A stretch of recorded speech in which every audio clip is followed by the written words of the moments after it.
associations and Forbes magazine and financial institutions and things like that chiming in who really don't know the context because they're not part of the larger tabletop RPG community. And it's bizarre because a lot of us, long story short, a lot of us just want to go back to normal, right? We want to talk about role playing games, and now that we have a large push within the community to unshackle ourselves from fifth edition Dungeons and Dragons. Why am I not live? Okay, all right.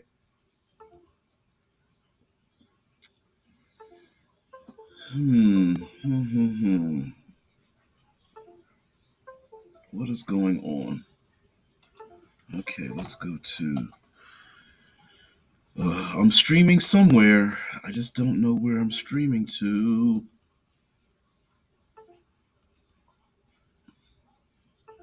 There it is.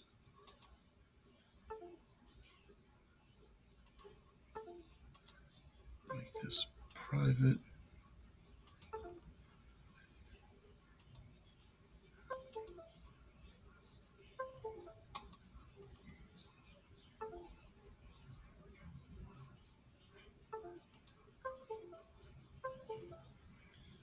Testing, testing. One, two, three. Testing one, two, three. Hopefully, you guys can now see me because we've got some strange conflict situations, and I don't know why. Okay, there we go. All right, okay. I I am crestfallen. I'm flabbergasted. I'm uh topsy turvy. I am I don't know what's going. It's all right. Let's just start this over again. All right. Hello, creatives, community, and kind folks. Welcome to RPG with DBJ. I am your host, DBJ. And while I intended to continue our conversation from yesterday, I know it looks like I'm all washed out and stuff, but it's for a reason. It's so that when I hold up something, you can very easily see it and my face, and there's no distractions in the background. Plus, it's kind of dirty. But anyway, long story short is my intention was to go over a number of optional role-playing games that I own that are some of my favorites, and to give us an idea of like if you want to be a or you're pushed to become a game designer or write for other games or use other gaming systems, that we would have the opportunity to talk about that. Well, fortunately, unfortunately, WoTC Hasbro has put out yet another statement. It's almost hard to keep up with them, but we do have another statement from Wizards of the Coast. We've got a name attached. We've got a person who wrote it better. Yeah, it broke. I don't know if I broke the internets. Maybe as I tripped and fell my way through it. There was a release from the Cool Name Goes Here project, which I've been. I signed my contract and my NDA in terms of being part of the consultation group to help design this thing. Um, anyway, I'm part of it. I don't know about the legalities. It's going to happen, but we'll see. We'll see. Trying to create an open for everyone non-profit. I don't know how it's going to work, but I'm just glad to be part of it. I'm amazed that my name came up to even for other people to even push me to be part of the design group, including the gentleman that's helping to organize it. So I'm pretty pumped about that. But let's get into the conversation here about this. Let's see. Oh, let me share my tab. Sorry. There we go. Um, about this OGL and the statement involved. And what's strange about this is that with this statement here, we go. We're going to pop it in here. what's strange about this statement is that not strange. If you just read this and you're not part of the inner workings, the inside baseball, sometimes we call it, of the role playing game industry, you'll read this and go, "Oh, it sounds pretty reasonable." But from our point of view, for many of us, it's pretty slick. And not only does it put a name and basically a name slash a face that people who are upset can focus on, it also in it also means that through algorithms that maybe Hasbro and WoTC will stop being used, and we have a name to attach to our anger, um, and also that in order to participate in what they're suggesting, which is a survey, that you must have an account with them to do so, which means that those 40,000 plus people and maybe more that are leaving have to come back. So, and yes, I heard about the $30 AI DM driven whatever. I think that was inevitable, but whatever. All right, here we go. A working conversation about the open game license. Hi, I'm Kyle Brink, the executive producer on D&D. It's my team that makes the game we all play. So right there, we've got an individual and we got a name, and yeah, you kind of they should.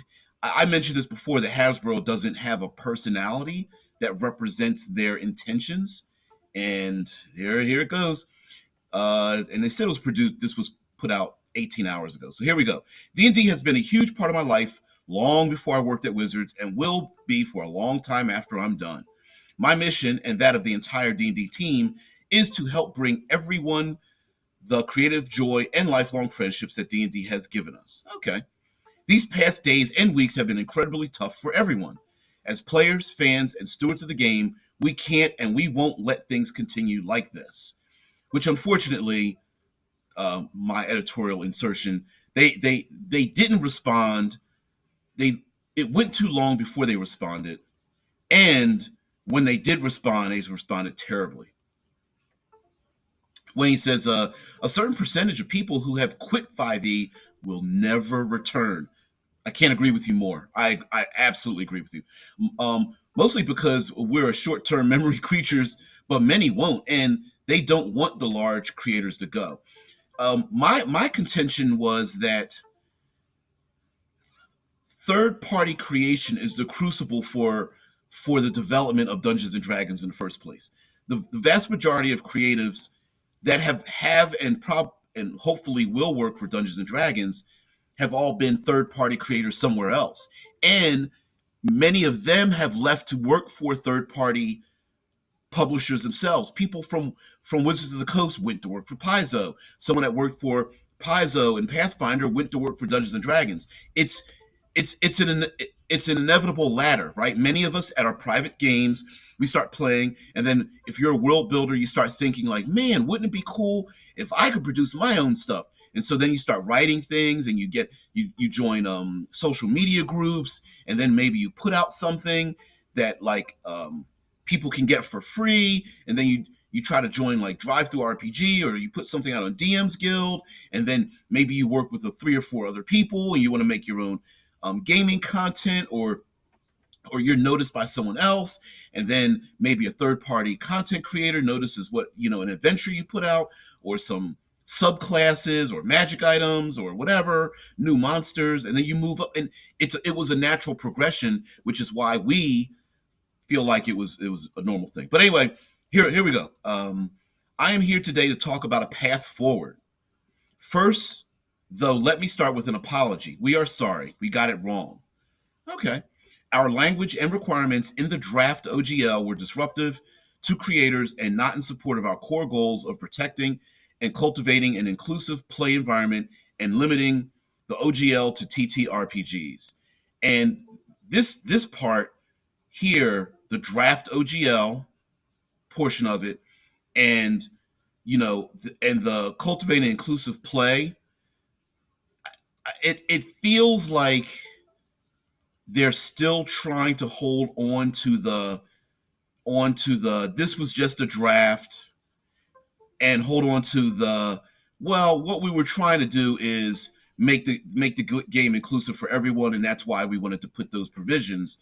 And it's like, no, that wasn't it, because we were already policing ourselves. I'm not saying that they want it attached to their brand name, but yeah, it wasn't a draft, because people were saying that out there. They didn't come out and say this is a draft, because some people were given those documents and told they had to sign. Anyway, then we compounded things by being silent for too long. We hurt fans and creators when more frequent and clear communications could have prevented so much of this. Starting now, we're going to do this a better way, more open and transparent with our entire community of creators, with the time to iterate, to get feedback, to improve. If this sounds familiar, it's because it's how we do it for the game itself. So let's do it that way for the OGL too. We'll listen to you, and then we will share with you what we've heard, much like we do in our Unearthed Arcana and one D&D playtests. This will be a robust conversation before we release any future version of the OGL. Some people have a problem with this, about like, we will share what we've heard, because no matter what people say, they could claim, oh, well, the vast majority of the public doesn't mind a revenue, sharing system, right? Like, they would have to share with us the results of the survey in its raw form for a lot of people to believe it. And honestly, I mean, I'm not going back, but whatever. Um, on or before Friday, January 20th, which is tomorrow, as the airing of this show, we'll share new proposed OGL documentation for your review and feedback, much as we do with playtest materials. Two, after you review the proposed OGL, you will be able to fill out a quick survey, much like Unearthed Arcana playtest feedback surveys. It will ask you specific questions about the document and include open form fields to share any other feedback you have, which could very easily be ignored with the delete button.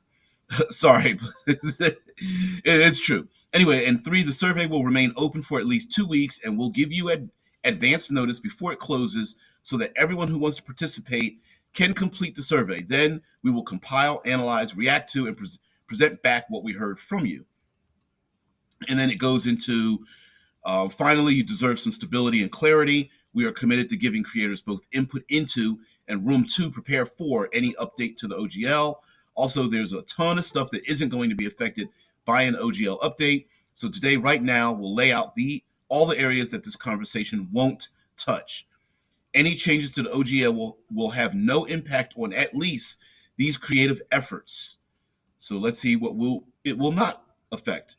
Your video content, whether you are a commentator, streamer, podcaster, live play cast member, or other video creator on platforms like YouTube and Twitch and TikTok, you have always been covered by the Wizards fan content policy. The OGL doesn't and won't touch any of these. It's a little unclear about that. Let me get to what the co-hosts, have to say. I'm a little dubious about that, but cough button. All right, here we go. All right. Sorry, I didn't mean to skip all the co-hosts here. John Wright says he still called the leaked document as a draft, even though it was sent out with contracts to be signed. So it's gaslighting and lies. That's my problem, right? I love the memes and the people talking about, like, Dungeons and Dragons is about us fighting evil, and you're literally harnessing the power of people who are basically rules lawyers. We read 600-page booklets to decipher what they mean on a consistent basis. Like, you can't navigate the they didn't even have to put in the word draft or inclusivity and all. They didn't even have to do that. And so, yeah, they're trying to stick their guns. I'm sure this person, Kyle Brick, was picked to be the punching bag, and it's a shame too. But anyway, hey AJ, what's going on there? They may be vulnerable to legal ramifications if they don't call it a draft at this point. Yep, still leaves a bad taste in my mouth though. Yeah, and says, you have to get feedback on D&D Beyond. Yes. Do they want us to resubscribe? Hell yes. Hell's yes. AJ anyway goes on to say, also, this is a tactic to redirect anger to a private channel, yep, off social media. It's reasonably clever. Got to give them that. Yeah. They're basically saying, walk into this room and punch the walls, right? Stop screaming, stop walking out on your front steps and screaming to the world. We've got a padded room for you. Punch in there, right? Throw stuff in there. Go axe throwing or what that kind of thing, right? Yeah, oh yeah. Well, he's like, personally, I don't trust Paizo either. Paizo's got its own issues, right? What did I say the other day? Um it's the black and white um, intellectual bias that we have. That if someone points, yeah, I got you there, Wade. If someone points to someone else and say they're evil, that the automatic idea is that the person pointing is good, and that's not necessarily the case because there's still people complaining about the work habits and the pay and stuff. So yeah, Wayne says, yeah, agrees. Says it wasn't a draft; it was a statement. If it had been a draft, that would have been clearly stated in the document. Exactly, and they've never come out and denied all the statements that are being made by the general audience about the document itself. They didn't immediately come out and say this is a lie. They didn't come out and say the wording is wrong. Yes, they're calling it a draft, but they're not going. They're not going like, oh well, that was a draft. Here's the real document. Yeah, whatever. AJ says if they gave me an axe throwing room, I might just take free what is it, a yearly subscription, in the beginning of the year you make a New Year's resolution to work out and go to like an exercise place, but they're like, we're giving out free accounts to anybody that wants to go axe throwing to the RPG community, and we're all just like, F yeah, holding axes in the air. Oh man. Mm-mm-mm. AJ goes on to say they refer to the fan content policy that is a fairly draconian piece of crap in and of itself. I'm amazed they drew attention to it. Yeah, and okay, so let's let me just focus on this part, right? So they claim that if you're a commentator or podcaster, live streamer, whatever, they won't touch you.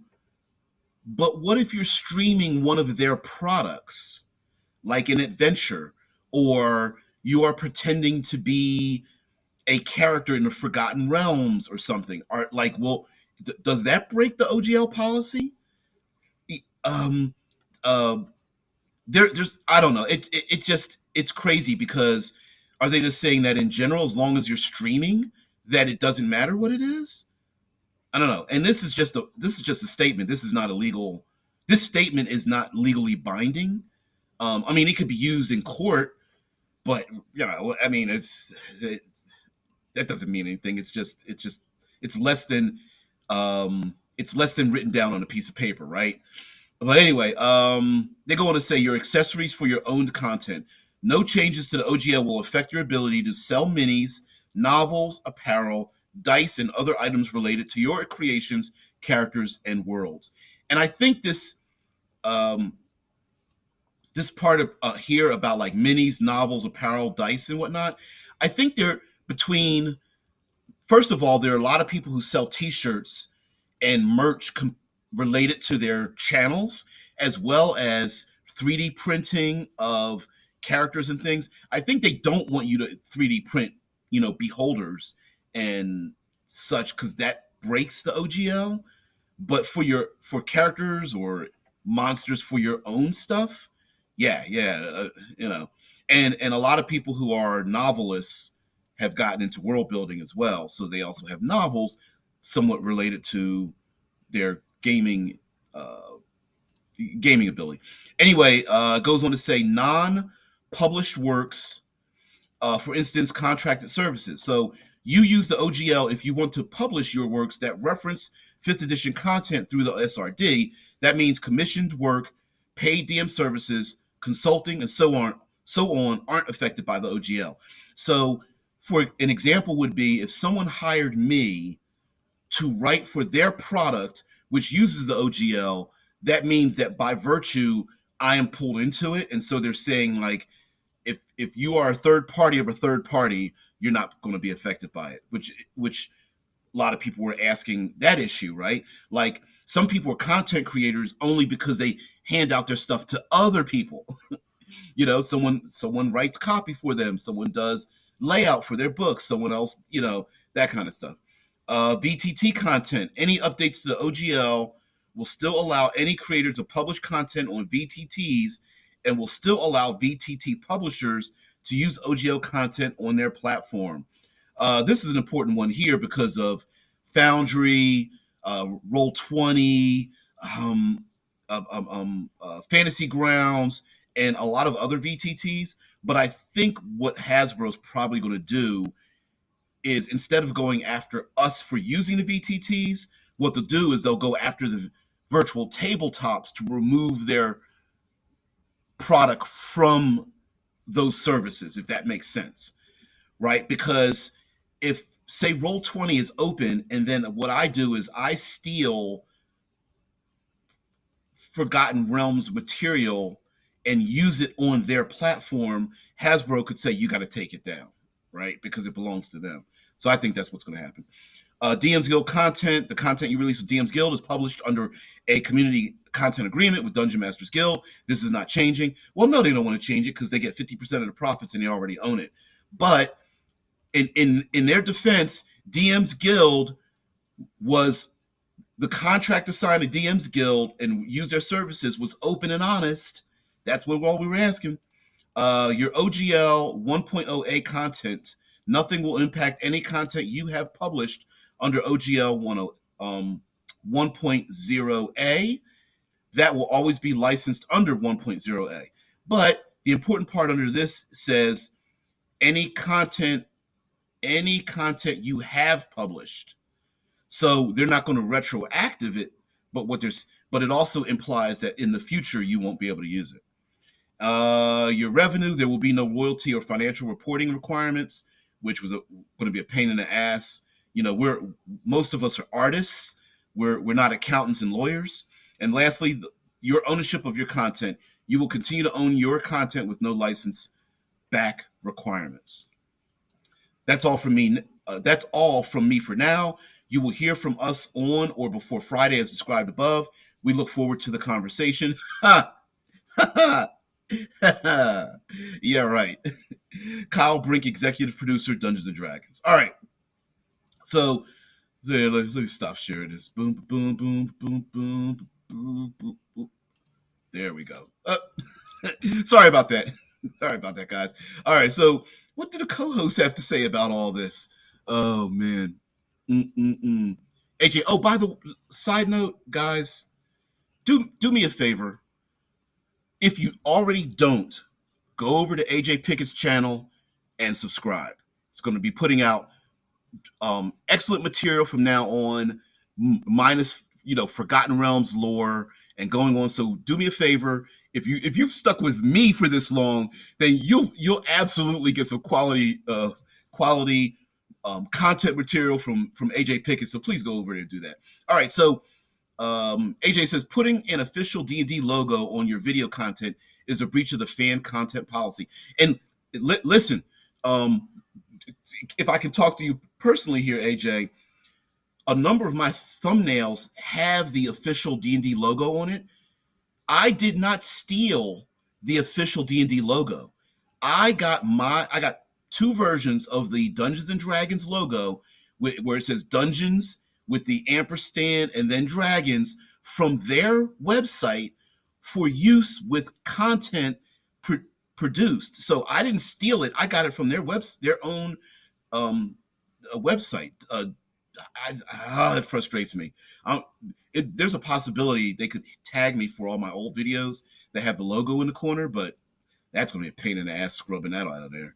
Anyway, Wayne says, Paizo was woke long before WoTC by years. Their game system has seen many changes. Good thing most people happily ignore such suggestions and just have fun pretending to slay evil or good. Well, everybody gets all upset about that kind of stuff, but in the long run, it doesn't. I don't know why people are so scared of like. I'm not going to go into it, but it's it's not as if the world didn't crumble because people saw brown people, right? I think that's BS, dude. Um, all all that stuff are things they have no control or ownership over. Nice of them to say they'll they'll let self-created content alone. They have to. Yeah.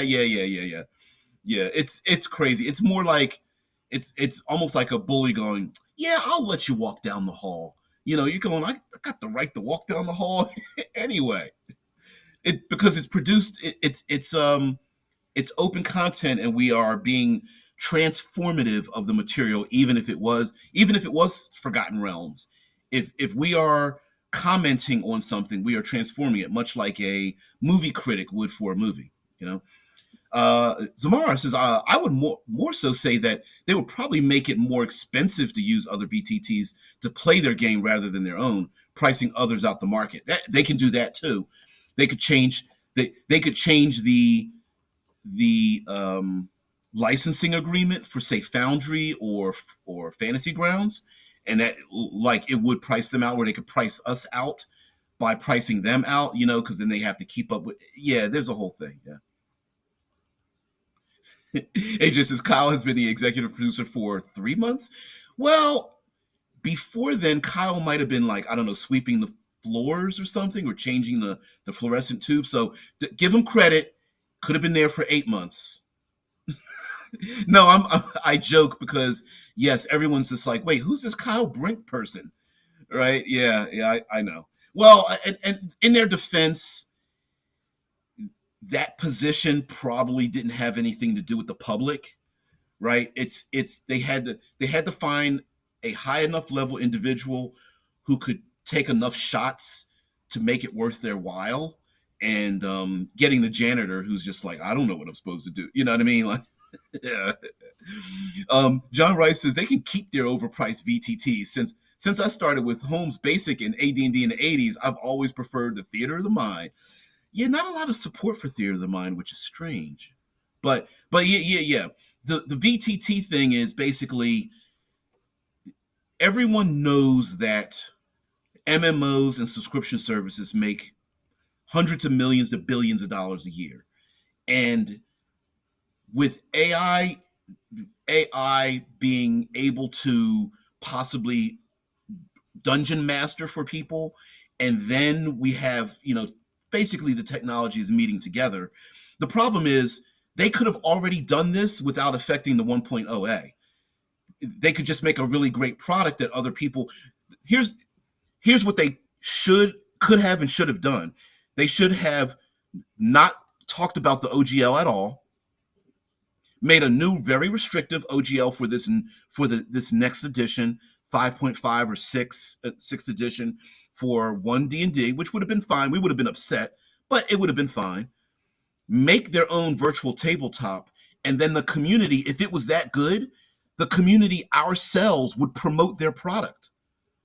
That's the dumb part. It's like they could have harnessed us as free marketing for their product. I, that's hilarious. Anyway, oh man, but I'm with you, J Dub. Like, yeah. I've played Theater of the Mind. I'm a person of a certain age. I'm all grognardy. So yeah, give me a pen and paper, and I'm done. Zamar says possibly by charging them vastly more for the right to sell their stuff and hosting regular deals on their site. I hear you, but greed makes me think that they might not have that much common sense and just want to keep it in-house. Although, to be honest with you, they could do both, right? They could jack the price up, let the licensing contract end for, like, Foundry and Fantasy Grounds and Roll20, and then bring it in-house, right? Like, you say, listen, it's going to end in 2 years. We're going to charge you an extra 75% more for it. And then when it ends, right? Yeah. When he says sub to Mr. Pickett, well, before I found this brilliant channel. Well, I don't know how brilliant this channel is, but whatever. AJ says, do me a favor, guys. If you have not purchased DPJ's environmental supplements, they are some of the best ever written. Well, since your ass went ahead and did that, fuck. Um, Here are the cinematic environments books, right? And I already have plans to.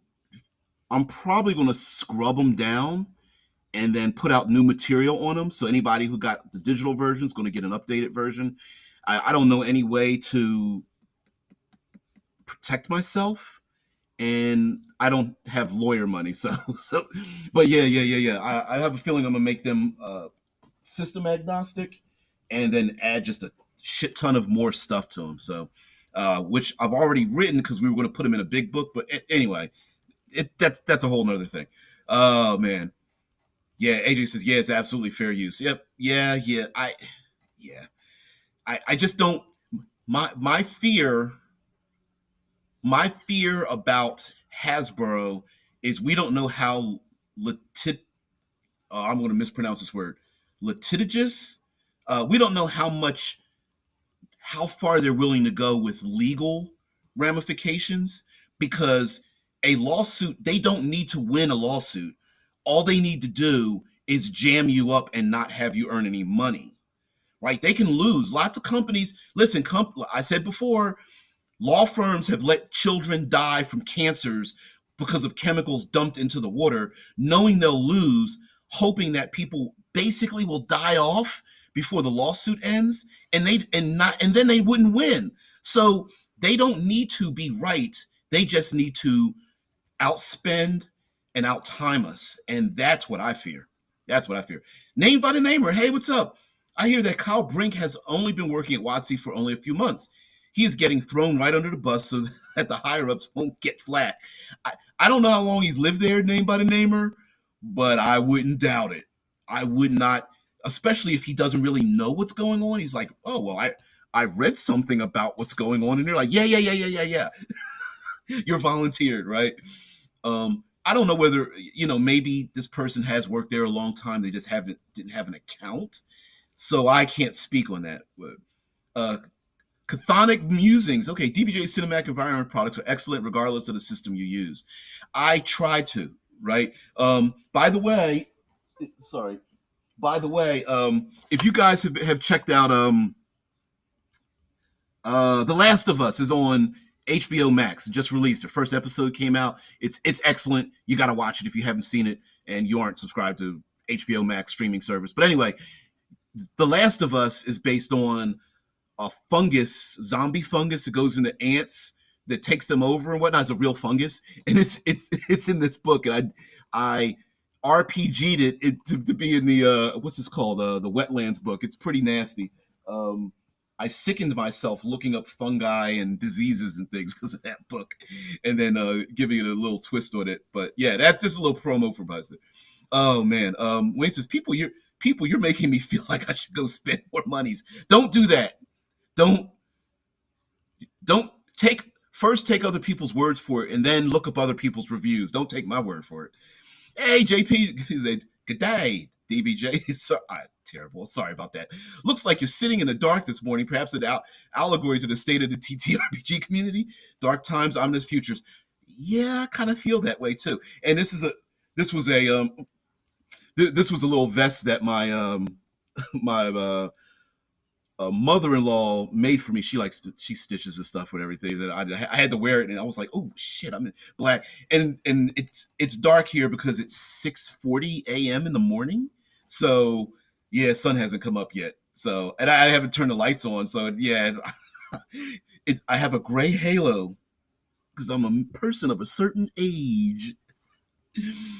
Uh, Wayne says, can someone name the product? I'm not. I'm looking on Level Up at the moment, not seeing. On Level Up. Oh no. I'm not. Okay, let's see if I can do this. All right, here we go.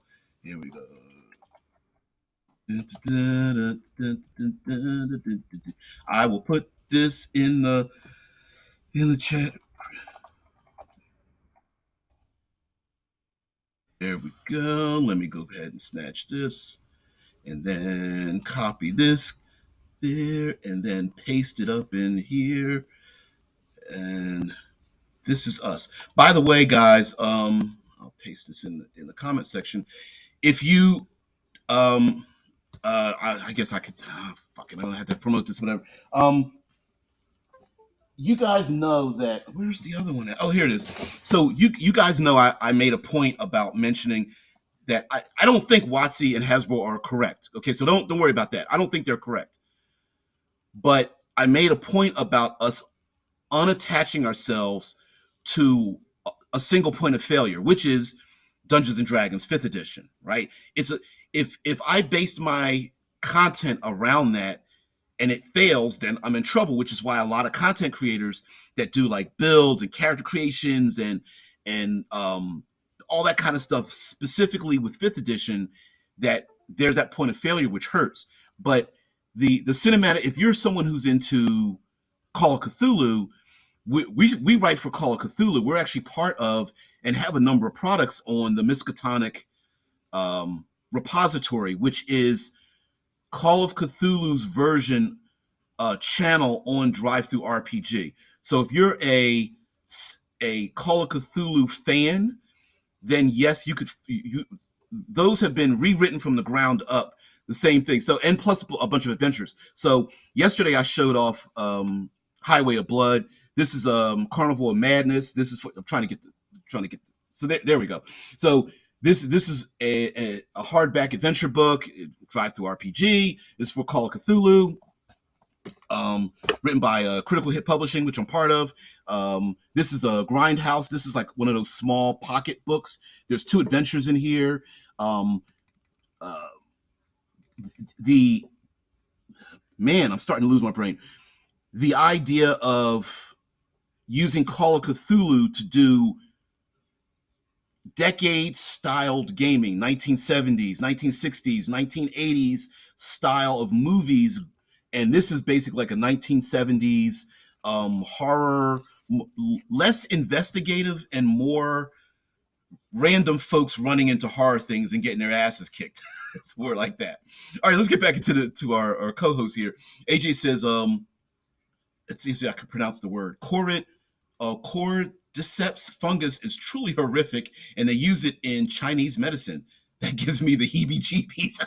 I didn't know they used it in medicine, but yeah, fungi that like goes into your body, and it's I love the opening scientist from 1968 that talked about The Last of Us and about the fungus. They're like, well, if it gets warmer and a piece of the DNA just starts to change just a little bit. Yeah, Deadman says The Last of Us series is not good. It's based on video game, and they didn't use any other material from the game. There's only been 1 episode released, so we don't know whether it's good or not. So I would hold off your judgment just there a little bit, Deadman.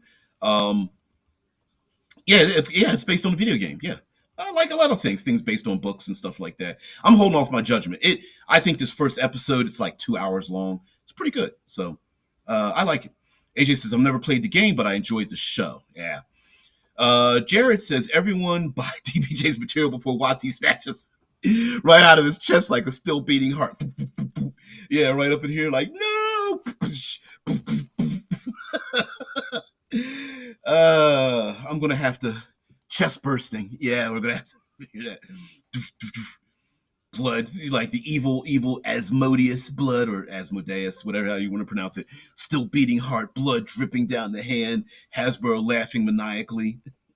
WoTC, the hunchbacked right hand man, like yes. Oh man. And the man says, see what the HBO did with his Dark Materials series. Ooh. Yeah. Yeah. I'm okay. All right, Dead Man. You convinced me. You convinced me. I just feel like, I don't know. Overall, HBO is better. Hey, Raven, what's up? The Raven rolls. What's going on there? Okay, so I promised I'd show some other games that you guys might want to check out. Of course, they all don't have OGLs. My intention was to go through some games specifically that have OGLs, but I didn't buy them for that. So all I'm doing is giving you guys some alternate games that you can look through. First, let's start with some pocket games. All right. Samara says, I'd rather say as. Now, listen, how do I know how you're pronouncing it? Is it as yeah, Amadeus? Rock me Amadeus. Anyway, so if you are a fan of D6 systems, D6 is very common. I'm going to show two of them.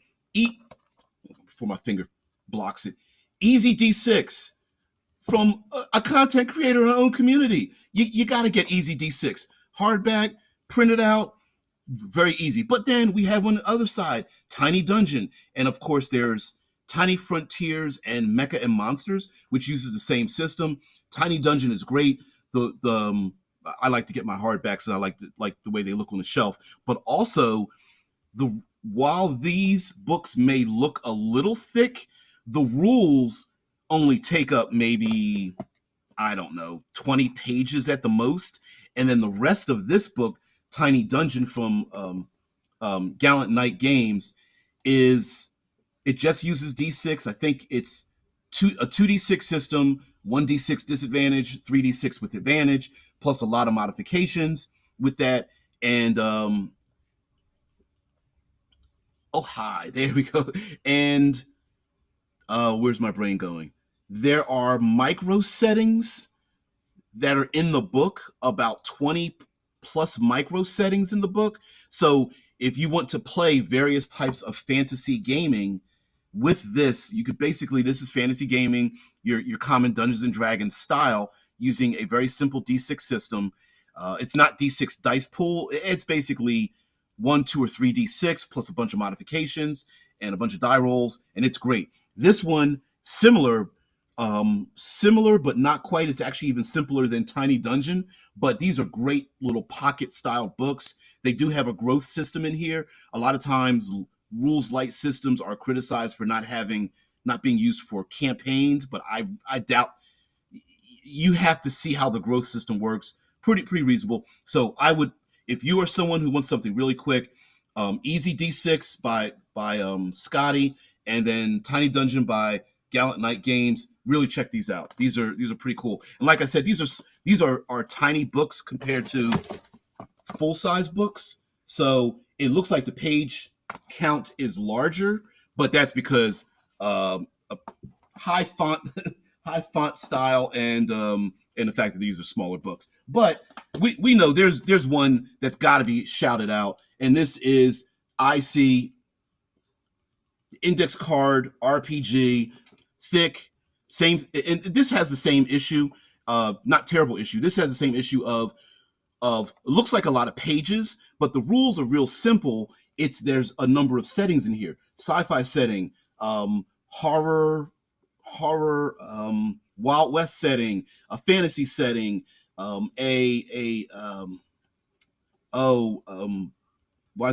Max style setting, and a ton of random tables, monsters, that kind of thing. You got to pick up ICRPG, Index Card RPG.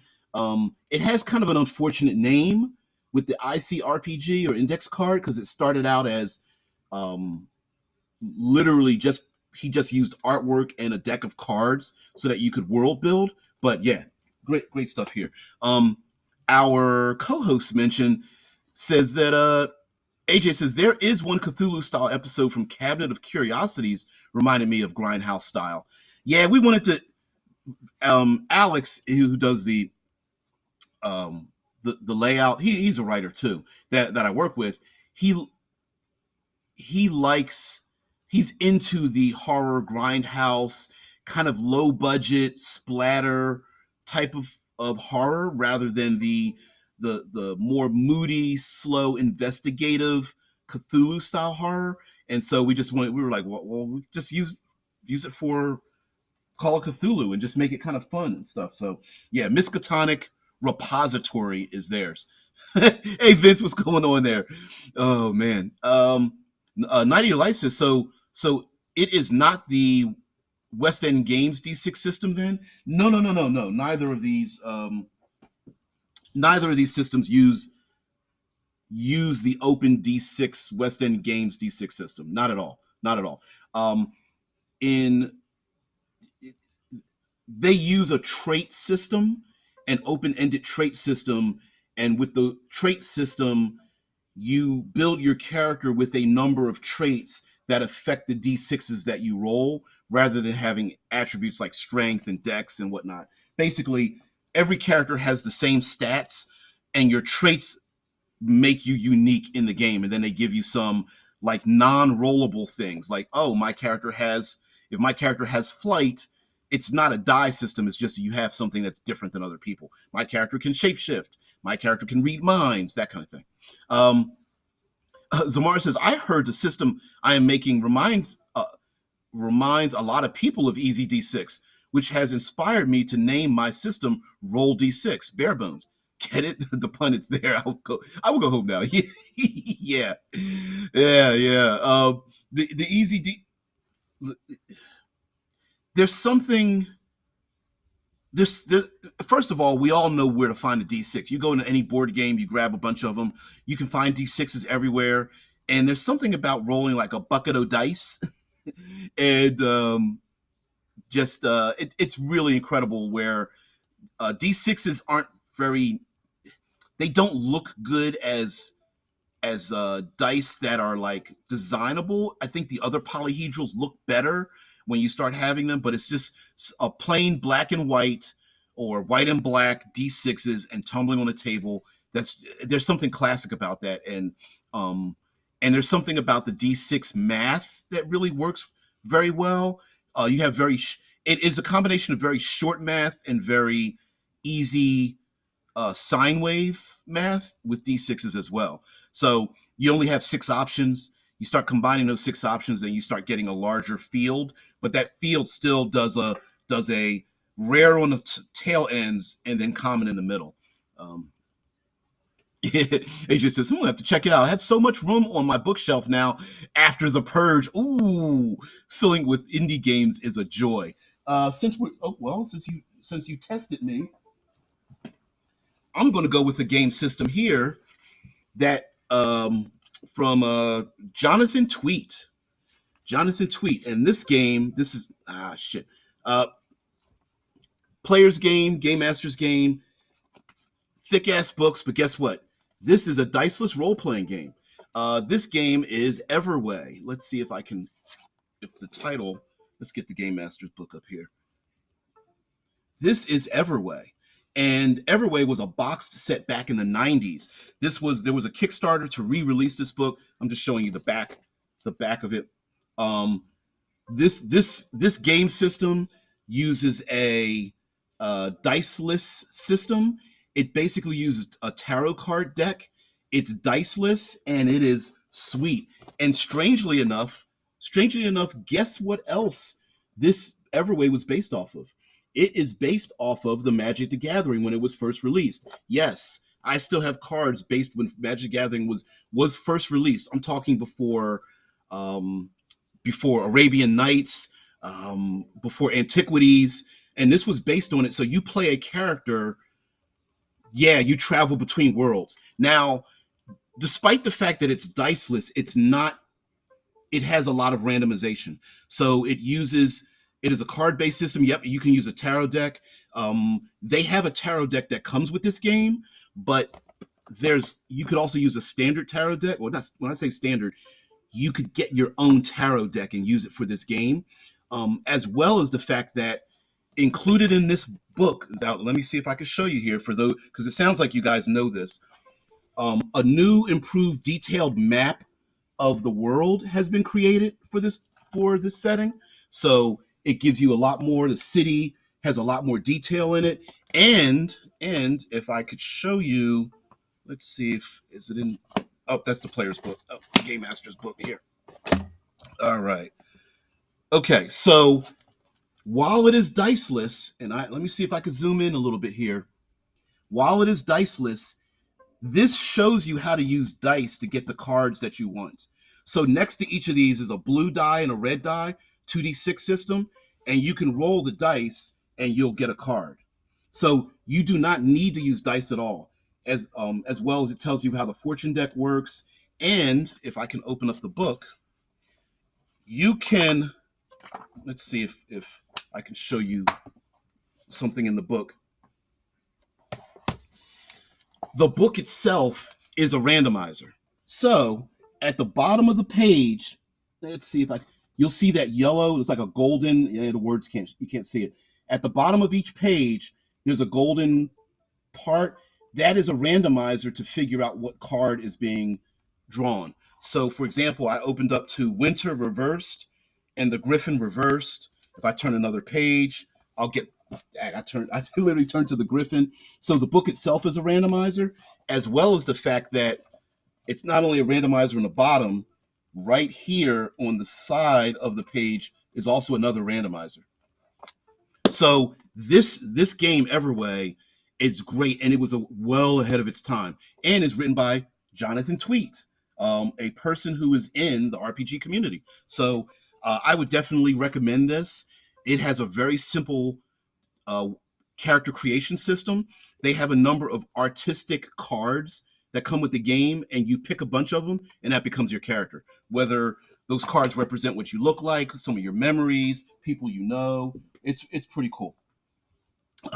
Lastly, thanks AJ. By the way, it's like, man, this is a great stream. So many people want to know about good indie games. I'm a indie game mother frigate science fiction. Can't get away from science fiction, man. Vince says truly diceless. Yes, Everway is truly diceless. Please look up reviews of Everway. It was made in the 90s. It was a box set in the 90s, well ahead of its time.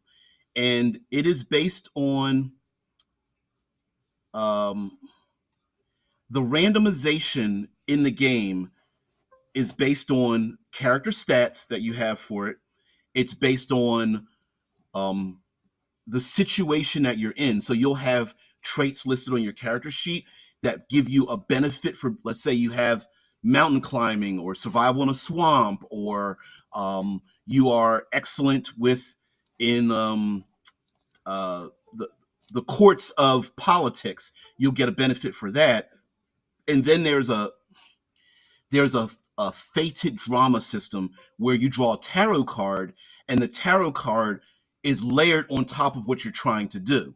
So that tarot card, when you read the tarot card, it's interpreted by the table, basically the storyteller, and then that might affect what you're doing. So maybe you're trying to convince the king and queen royal family to give you something. You draw a tarot card, and it might say drowning, and so drowning in armor.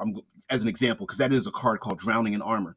So maybe the royal family is drowning some kind of way, and your character must uncover what it is that's pulling the royal family down. Maybe they're part of a great war and it's costing them a lot of money, or they have a family member that's pulling the family down, or something like that. So yeah, Dead Man, yeah, and I fulfilled that Kickstarter. Um, the book is those books are thick, but it's mainly world building and fluff. It's got a magic system that is nothing like Dungeons and Dragons. It is not Vancian at all. It is a it is a magic system where you build your ritualized magic to achieve a feat. It is not blasty blast at all. It's pretty cool. Okay, science fiction. Before we get out of here, yeah. Oh man. Oh, Zamara says, I suspect the growth of actual play channels too. I agree with you, because Vince says, I focus a couple of games at a time. Usually I try to. Oh, you moved it. Thanks, guys. Uh, there's a lot of games out there. Yeah, AJ says I call myself an RPG polymath. Yeah, me too. Me too. I have to cheat on my one games. So, oh man, science fiction. The Expanse. So I don't know if any of you have heard about Dragon Age or Fantasy Age. The Expanse is built on the Age system. Uh, Age system. It stands for Adventure. Oh, ad, come on, someone tell me what the Age system stands for.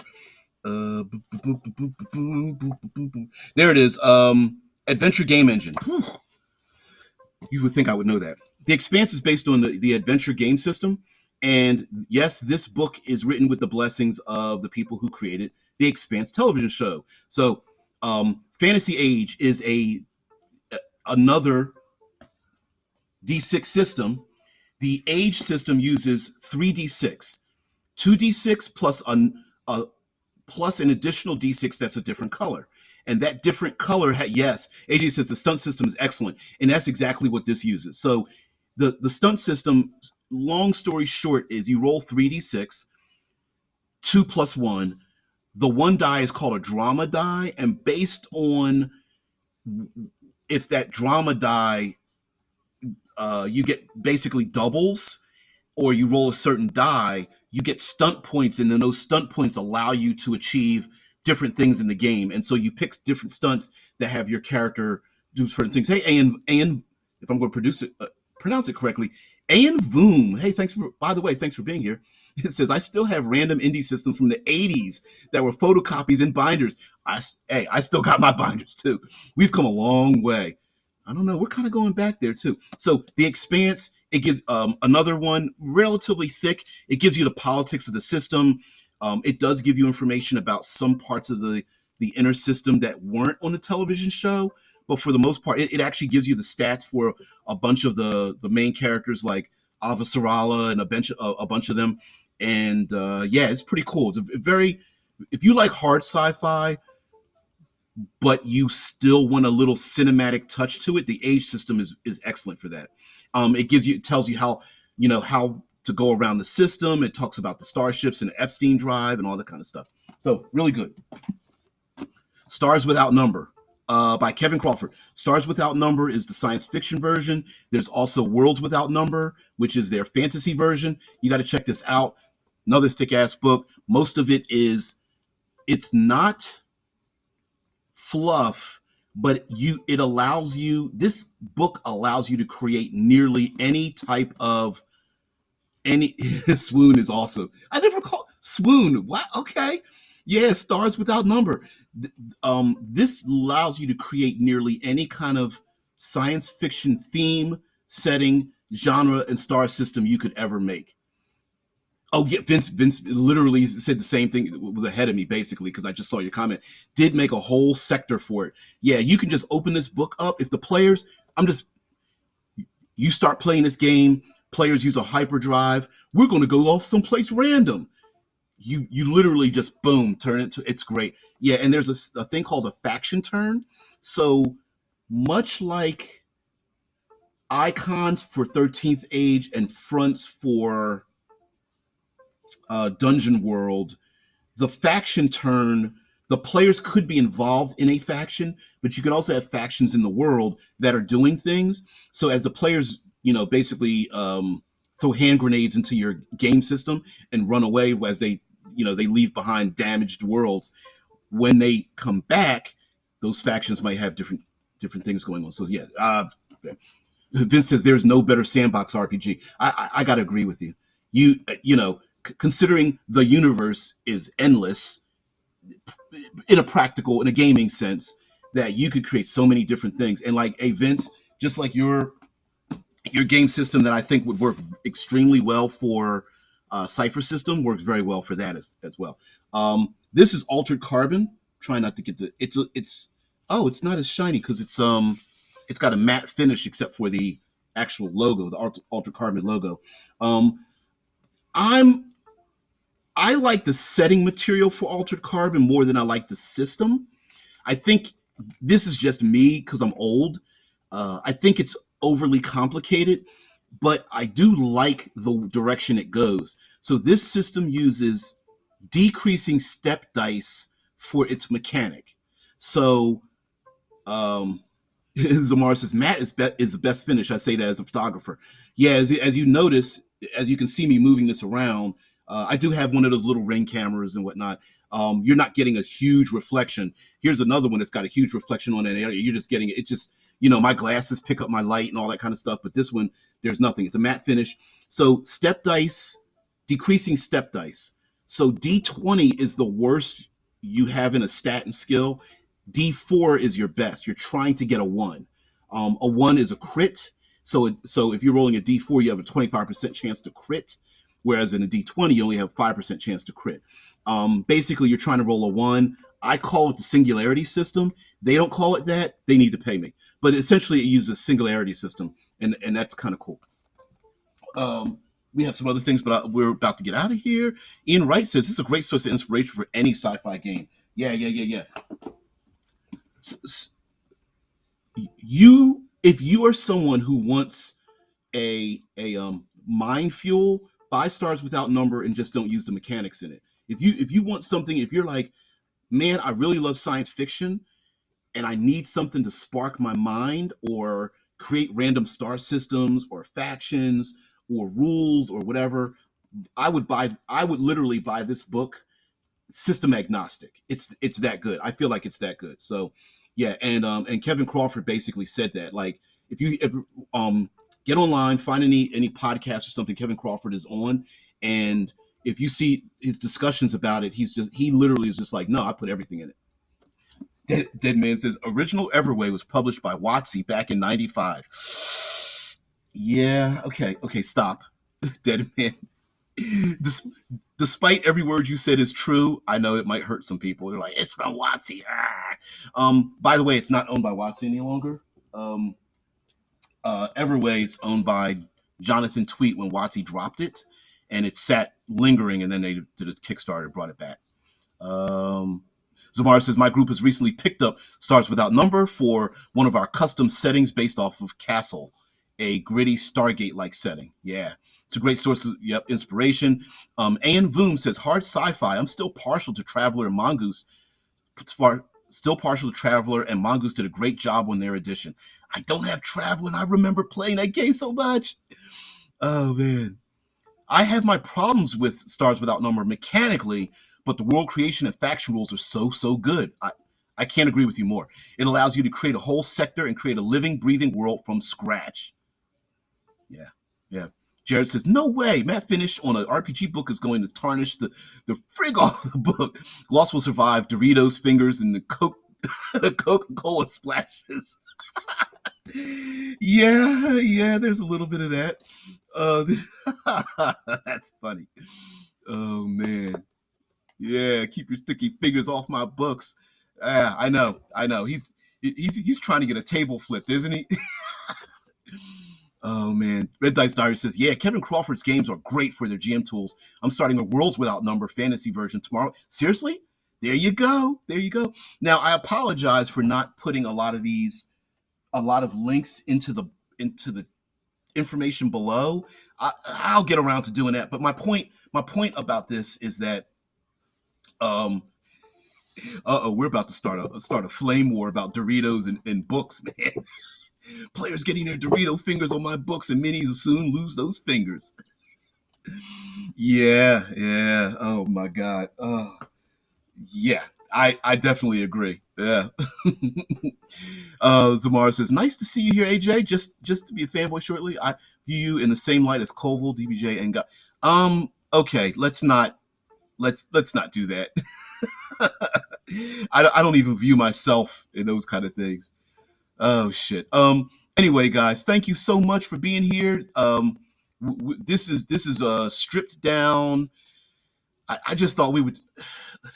Again, my point was to talk about these other games, and I wish I gave them more time, but Wizards of the Coast had to put out yet another statement, which is kind of weird. Oh, Red Dice says it's got a cool Dying Earth vibe, and somebody else said Endless to check out, not Endless War, Endless Worlds, Endless. Oh fuck. Oh, we'll come up with it.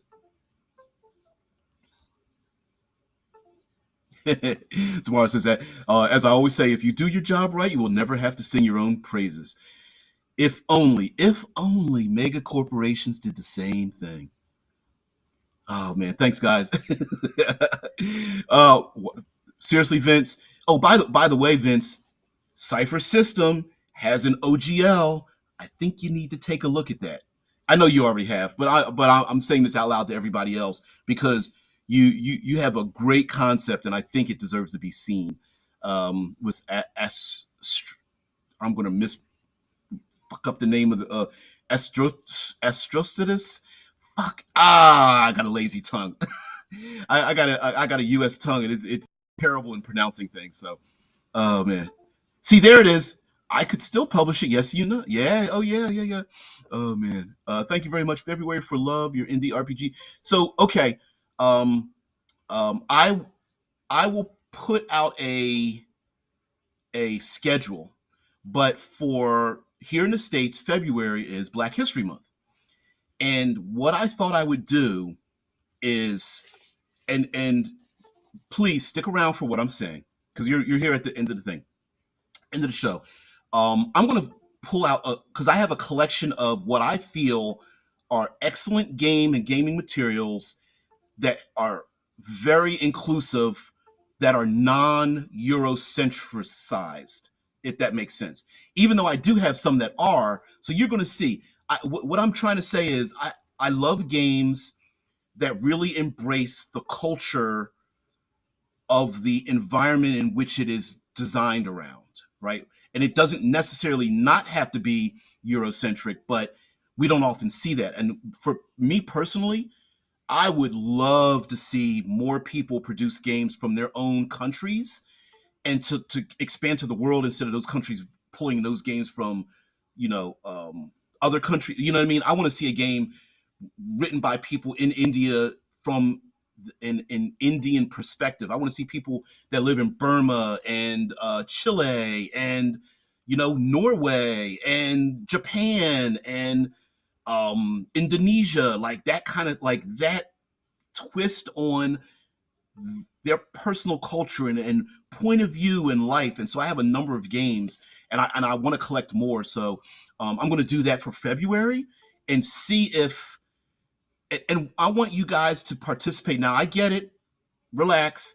I know the whole woke culture and stuff like that.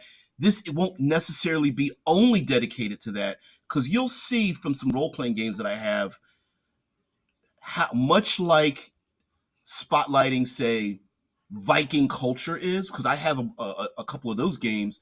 I want to show some other games out there and do like a comparison with them. So yeah, just so you guys can see. Yep. Yeah. You guys said, AM Boom says, well, DBJ certainly got a sub just watching you for 20 minutes. Give me a feeling that we have a lot in common. I hope so. I hope so. You don't need to agree with me to be part of the show, right? You're a co-host, so when people have things to say and they're just like, DBJ, you need to shut up because it doesn't make sense, you put that in the chat, I read it out, we discuss it. That's what we do here. That's the whole point of you guys being here. I used to do talking, you can take a look at me, I used to do talking head videos, and I feel odd doing that, but I like talking with other people at the table. So that's how I look at this. Vincent says, thanks for the heads up. Really appreciate it. Yeah. About the cipher system. Endless RPG is a random dungeon maker RPG system. Endless RPG. Okay. Take a look at that. Dungeon Scrawl. I've been using Dungeon Scrawl for the hashtag Dungeon23 thing. I haven't even gotten into that yet. I got to show you guys what I have. If I may fuel the culture war, February is a good month to explore TTRPG systems and supplements headed by Black creators. It's thematic and won't take away from the holiday. Hollow month? Yeah. That's exactly what I'm going to do. So, and maybe some of you guys haven't even seen these things that I'm going to show you, and you might go, I'd like to play. Coyote and Crow, Edragor. There's a ton of them out there. We definitely talk about Coyote and Crow, which is a big one out there. But yeah. AJ says, right on. I'll be here for that content. Yeah, I'll give you a schedule, because let's be honest, some people today might feel a little put off by that. So I'm going to give people the opportunity to step aside, and I'll tell you when to come back, if you want to come back, if that's not the kind of content you like, because there are some people that, yeah. Ayn Vaughn says, there's actually an Indian game. Damn, I forgot the name. If you guys ever find that out, definitely throw it into the chats when we get there, now or later. Ayn Vaughn says, honestly, would love to see a system or setting playing in the African cultural sphere. Exactly. And that's kind of what I've been searching for. Zamar says, DBJ's idea is much more broad, easier to do, and spotlights those who would not be otherwise. I like it. Yeah, exactly. And listen, it doesn't mean the game is good. What I'm saying is I love to see from people's point of view what would their world set be like. Instead of them pulling in our games, I'm like, look, you're from, I don't know, Thailand. What world setting? What horrific monsters, fantasy? What are your warriors like? What are your magical being like? human beings like? Do you have oracles? Or is it a fearful thing about magic? Is it do you embrace spirituality and the spirits and ancestors? Is it a thing you stay away from, and all that kind of stuff? Clothing styles, food, travel, surviving in the wilderness. Like, what is that about from these different cultures? And I would love to get a bunch of games from other worlds translated into English, of course, and spotlight them. So yeah, I'm going to do that for February. Yep. Yeah, hell yeah, yeah. We're going to do a spotlight on Coyote and Crow. Amos Hansen, yeah, hell yeah. Lastly, Jared says, I wish I knew what non-Eurocentric means. Someone told me a TTRPG that used the metric system was an example of it. Are you sure you're not talking about American-centric? No, no, no, no, no, no, no, no, no. We're going to talk about that as well. There's some I don't know why so many people are so sensitive. We're not going to be ultra sensitive when we talk about these things. No, it is not metric system. No, no, no, no, no, no, no. We're not. No, no. We're talking broadly. We're talking. What's one of the most idiotic things I heard was, and I'm going to quote this from what I heard, that white people shouldn't play Coyote and Crow because it's about indigenous people in Indo-futurism game or something. I was just like, that makes zero sense. That so by that reasoning, which it came from a good place, but I'm just like, so are you saying all the years that I played white folks, right? And I don't use that term, but I'm saying like that makes that's absolutely ridiculous. No, role playing games are for you to basically play the role of people in a different world. Just because eye color, hairstyle, clothing style, food, and skin tone is different doesn't mean anything. Right? Sniggy the Goblin, I would love to see something with African law that is an entirely untapped resource. Yeah, yeah, yeah, yeah. It's difficult to do that. Even when they wrote the game Coyote and Crow, they said it was difficult to shape the world without any outside influence, like horses and pigs and things weren't natural here. So yeah, it's kind of weird. Yep. Yep. Okay, guys. I don't have outro music, but I do have to go. Got to head off to work. Thanks for being part of the show. Of course, we can always go late because I like talking with you guys. We will try to get back into regular RPG musings tomorrow, but I had to talk about the new release from Wizards of the Coast. Yet another statement. You're already raging? What? Into the Motherlands Kickstarter. Yeah, yeah. Anyway, guys, thank you very much. Have a great day. No outro music. I want you guys to have a great one. I'll see you later. Bye. Check me out tomorrow. Same time, same place. 6 a.m. Eastern Standard Time, Monday through Friday.